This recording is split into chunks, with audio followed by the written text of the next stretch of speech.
হয়তো ফেসবুক না থাকলে জানতে পারতাম না আমাদের চারিপাশে মানুষের ছদ্মবেশে কিছু নিকৃষ্ট রোগের আবির্ভাব রয়েছে। প্রাকৃতিক দুর্যোগের ফলে বাংলাদেশের কুমিল্লা, ফেনী, নোয়াখালী ও ভারতবর্ষের ত্রিপুরা খুবই মর্মান্তিক পরিস্থিতির শিকার হচ্ছে। একবার নিজে উপলব্ধি করুন তো, যে বাড়িতে বেড়ে উঠেছি আজ 24টি বছর, চোখের সামনে সব ত্যাগ করে জীবন হাতে নিয়ে দৌড়াচ্ছি বৃদ্ধ মা, বাবা, দুধের শিশু, কার ঠাঁই কে দেয়?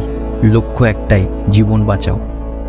আসলে প্রাকৃতিক দুর্যোগ তো বলে আসে না, সবই বিধাতার লেখা। এরই মধ্যে আমার চারপাশে কিছু মানুষ দেখলাম এই পরিস্থিতিকে দেখে খিল্লি ও হাস্যকর মিম বানিয়ে রহস্যের হাসি হেসে ওড়াচ্ছে। তাদের কি মানসিকতা বলে কিছু আছে? যাই হোক, everything is God plan, every single life is matter. Don't জাজ anyone by their reason, culture and religion. দিন শেষে আমরা সবাই মানুষ, মানুষ তো মানুষেরই জন্য। Let's pray for Tripura and Bangladesh.